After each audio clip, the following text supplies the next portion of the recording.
game plan is brought to you by Maxjazz Games, whose game Kung Pooby you could be playing right now. Your gaming week is sorted with Kung Pooby, available now on the iOS App Store. You should go download Kung Pooby. I've played it. I've got it on my phone. Go play Kung Pooby. Damn you. The man has paid for so much game plan for your entertainment. The least you could do, it's literally the least you could do, is type in Kung Poo. Yeah, the first one says Kung Booby. Gus, did you change this? You did, you fucking monster. Kung Booby. Kung Booby. Okay, cool. Just go download it on the iOS App Store. Okay, the game plan is where we look at the games that come out this week so you can plan your week in video games. Let's see what's dropping this week. Hold on for 1 minute. Just hold. No, shut the fuck up. I'm going to shut the fuck up. I'm trying to play these clips and they just keep crashing. But I've narrowed it down to one. And I'm downloading it now. It happens to be the first one. If it was the last one, I reckon I could have got there in time. Yeah, good. I'm glad you pulled that first clip. You broke the glass in case of clip playback emergency in time to do that. That gives us just a brief moment. I know. Sorry. Analyze the fact that I don't like the term "the least you could do is this" as a thing, because the least you could ever do is nothing. And so don't be a person who does the least you could do in the case of like Kung Pooby, like play that. But the phrase "it's the least you could do" is always wrong, because there's always less you could do than the thing. So I don't really understand the etymology of that saying. So phrasing. Here's my question. Is nothing the least you could do, because is doing nothing something? Like the least you could do implies you have to do something. Something has to be done, and doing nothing in doing itself. Nothing doesn't classify unless it's an active decision to do nothing. An active rejection of the thing, and therefore that needs to be an action. That would be my that at least has to be. Oh my god! Now I'm saying at least that has to be like turning your back on it and walking away and physically contributing something to the action of doing nothing. Yeah, which it sounds exhausting. And very quickly.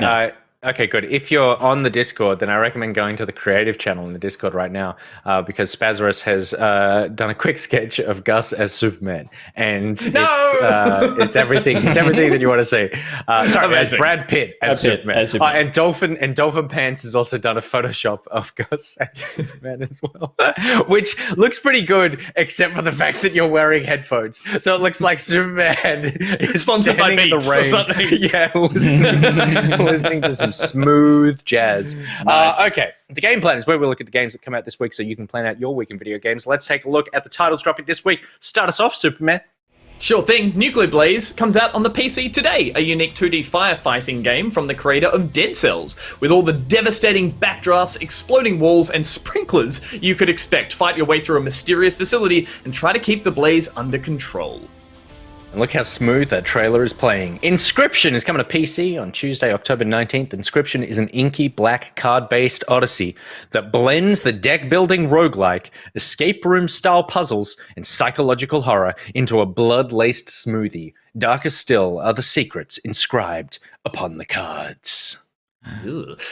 Into the Pit comes out on Xbox and PC, also on Tuesday. It's a fast-paced retro FPS roguelite. As a member of a family of law-hunting mystics, you're summoned to a cursed village, drawn by rumors of a demonic portal. Dark magics have overwhelmed the village. It's up to you to rescue the survivors, grow your powers, and journey forth into the pit. They always run. The Gus Reynolds story is coming to PC on Wednesday, October 20th. Become Aiden, a 3-armed mutant who hunts the most dangerous bounties in the galaxy. Catch, slice, and destroy enemies in this exciting 2D platformer with a space western setting.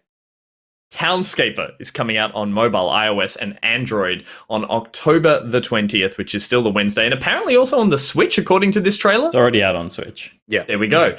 Build quaint island towns with curvy streets, build small hamlets, soaring cathedrals, canal networks, or sky cities on stilts. Block by block, no goal, no real gameplay, just plenty of building and plenty of beauty. That is it. Sands of Aura is coming to early access on PC on Thursday, October 21st. Sands of Aura is an open-world action-adventure with a fantasy setting of a realm in its twilight, a world buried beneath a sea of sand. Sail across the sand seas to return life to a dying world in an unforgettable experience that is equal parts engaging story and unrelenting Souls-like combat. On October... Oh, hang on. Sorry, do I need to move a bit?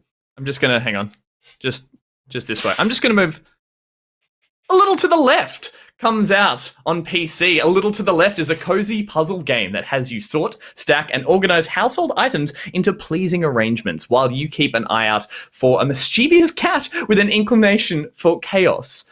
Check out this playful and intuitive puzzler with 50 plus satisfying messes to tidy. Echo Generation. Good God, good Pete. We have to Go for it. We can do this.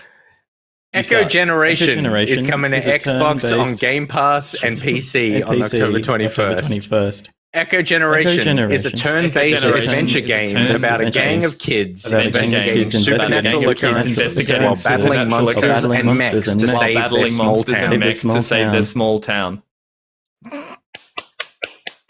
Well done, gentlemen. It's horrible to listen to, I'm sure. Something that's not horrible, but kind of is at the same time, Resident Evil 4 VR is coming out on Quest 2. Experience horror like never before in VR only on the Quest 2, not on the Quest 1, sadly. Play Resident Evil 4 from a terrifying new perspective and immerse yourself in your deepest fears. Looking away won't be an option. I do want to flag that I actually changed the blurb on that. The official blurb is blinking away won't be an option. I was just like, what? So I removed that and I rewrote the game's official description. Tandem, A Tale of Two Shadows is coming to PC, PlayStation, Xbox, and Switch. Tandem, A Tale of Two Shadows redefines the puzzle platforming genre with a unique gameplay and exceptional aesthetics. Help Emma and the teddy bear Fenton solve the mystery of the disappearance of the famous magician, Thomas Kane. Jesus Christ, Fenton! And finally, Nick, this is an exciting one. The Dark Pictures Anthology has a new chapter or a title. House of Ashes is coming out on PlayStation, Xbox, and PC. At the close of the Iraq War, special forces hunting for weapons of mass destruction unearth something far deadlier. A buried Sumerian temple containing a nest of unearthly creatures. To survive the night below, they must forge a brotherhood with their enemies from the world above.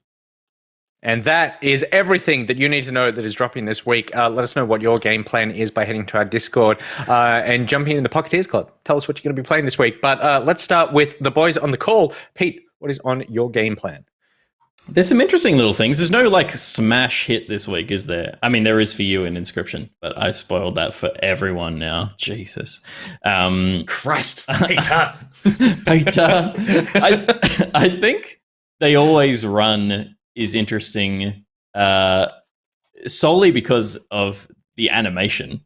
It doesn't look like it's doing much else that's particularly new or unique, but the art is gorgeous and the animations in it are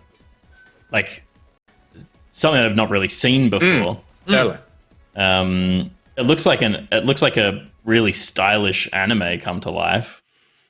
Which is cool. I mean, I don't know that I will love the game and the loop of it, but I'm definitely keen to check it out just to see how it feels. It's one of those things that's got one of those low frames of animation, which can sometimes feel amazing and other times feel it looks like it's smooth, but your movement is smooth and your animations are less than your frame rate. I know what you mean. Kind of thing. So it's I think it'll play really nicely. It's just going to be this a visual, a really strong visual thing. So keen to check it out. Totally. Can I just add to this? One thing I found interesting from this trailer in particular was recently I played a game, Eastward, that had a beautiful art style, pixel art style, and then it had an opening cutscene done in a different art style, which was arguably better looking, but in a different way. This trailer, this opening cutscene is kind of a bit rough. It looks like a sort of Saturday morning cartoon. It's just a little cutscene before you get into it, but it's funny to even have it because the game's art style and motion looks beautiful. Yeah. And then to have that kind of semi-clunky one at the top, I shouldn't. That just sounds like I'm ripping on it for the sake of it. It's just a funny decision that sometimes it doesn't always work clearly. But that was pretty. And I will say just quickly, I'm excited by the idea of a new game being made by the guys or the team who made Dead Cells, Nuclear Blaze. So I probably will definitely Well, to be clear, Definitely check that out. one of the guys who worked on Dead Cells, it's not from the same studio. From the creator. Yeah, it's made from. Of Dead Cells. He was like the lead dev on Dead Cells. Yeah, right. And this just looks like a great little sort of an original setting to put a lot of familiar gameplay into by the looks of it. Like, that side-scrolling, fun, frenetic action, but do it as a firefighter. But I did just want to say probably the one I will play is a game that does something I really enjoy in games that I've discovered in my time in Back Pocket. It's not gardening. Oh, I know. Scaping. It's scaping. What do you think it is, Nick? It's Townscaper, right? It's not scaping either. Oh, it's echoing. It's not echoing, Peter. Is it House of Organizing. It is not Is it organizing. sanding? Is it? It is close. Is it pitting? Is it fentoning? What do you? Is it the pitting? What do Is you it do with this? VRing? VRing. I don't like that actually. Yeah, this is flawed from the beginning. Is it organizing? It is sailing, and I am excited to go sailing across the sand seas in Sands of Aura. It's literally the only game we didn't say. We didn't say because we're like, no one would pick this. You said, "Do I like sanding?" It's just there was some footage in the trailer of what I hope some of the gameplay revolves around, which I hope it's not just a cutscene at the beginning of showing you like navigating a kind of ocean of sand dunes and stuff in a vehicle. I can't quite tell if that was from the description a big part of the game, any part of the game, because it does look more like a dungeon crawler, which I do actually really like. But there was an element of sailing in it that I thought looked really nice. So whether or not I spend a lot of time in a game that has nothing to do with sailing gameplay wise and waste my time, who knows? Was there? I swear I saw it in the trailer. Am I going mad? No, there's definitely a shot of like a skiff from Return of the Jedi somewhere in this trailer. And the description said sailors it? cross the sand seas to return life to a dying world. There it is. So yeah, there. Yeah, that looks like gameplay. Yeah, that's like half a gameplay. second of sailing, Gus. But I don't want to do any of this dungeon crawling stuff. I just want to do the sailing. There was another little bit somewhere. good. There we go. Yeah, there it is. That looks great fun, and I would definitely play that for this. I would Yeah, play looks- it for traversing between levels. Yeah. Good. So yeah, my recommendation is definitely Inscription. The demo I played a couple of weeks ago. It's just fantastic. It's so good. So I'm so excited for everyone to play the full game, and I thoroughly recommend. But I do want to quickly shout out to other things. Dark Pictures Anthology, House of Ashes. I'm excited to check that out. Gus, I had so much fun playing the last one with you. That wasn't good. But I had so much fun playing it with you that I just have very fond memories of playing it, even though we were like, this is very stupid. Because I really do want them to recapture what they had in Until Dawn. The one thing about this is like, oh god, military dudes with guns is my least favorite version of horror. Of like, we've gone down here and because it's like you're very powerful with the weapons, and obviously the monster is more powerful, but you spend a lot of time just like yelling and shooting, which there's a lot of shooting in this trailer, and it's like that's not horror to me. That's sort of like this.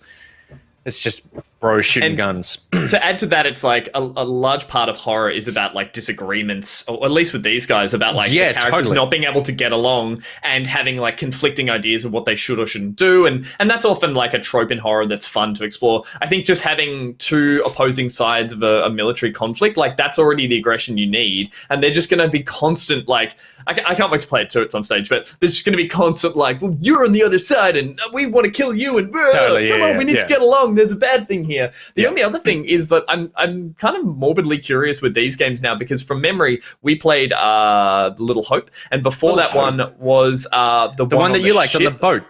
The boat one. Gosh, I Man of Medan. Man of Medan, and then Little Hope. And both of those ones have set themselves up to be very Scooby-Doo / X-Files, in the sense that, maybe not X-Files, but there wasn't actually something mythical. In Man of Medan, it was due to this as to why they were seeing these things. And then in Little Hope, there was an element to it, but there was kind of a twist. They're more M. Night Shyamalan-ing. And I feel like... I now knowing that, I'm excited to play this one to see how they kind of like shoehorn that as an awkward, what's the monster and what's the real reason for the monster all along kind of thing. So knowing because the thing about Until Dawn was there were monsters, right? There was actually scary things that were killing people. It wasn't this kind of like they weren't mysteries; they were just pure horror. So I think these are So selling fun. themselves as more of a mystery, and they're terrible mysteries, but that's why they're fun. Yeah, they're very hammy. And the last thing I want to shout out, Townscaper looks really cool, and I was like, oh, this is very simple. It's just that sort of like clicking in buildings. It looks very easy to play. It's coming to phones. It's out on Switch already. It's also out on PC. It's $8.50 on PC. It has an overwhelmingly positive rating on Steam with 10,866 reviews. Wow. This thing is insanely successful The for trailer's what great. for what it is. The trailer is so good, and that peaceful idea of just like shaping a little city in a very easy way is super cool. So I'm definitely going to check this out because I just think that chill vibe is something that like maybe I need in my life right now. I'm interested. Moving house. I hope that there is at least I know the trailer, sorry, the teaser that we just read out, the blurb is kind of like, there's no goal, there's no fail state, it's just enjoy. But I have enjoyed in the previous few games, Islanders and I forget the name of the other one that was like the moss regrowth, or when I was regrowing an area. They still had like a minor fail state where it was like, you need to build the right way to get the currency to keep building. It wasn't pushed upon you, but it just gave you something to move towards. And so I'm curious if there's a little bit of that in this at all. I don't think there is, because that would classify as gameplay, and there's no gameplay. It would. And so I do draw the line at no gameplay though. I'm like, okay, well then it's just a waste of time. So I look forward to this being the top of your one playlist, negative review on the Steam at the end of this week. All right, that is it for the game plan.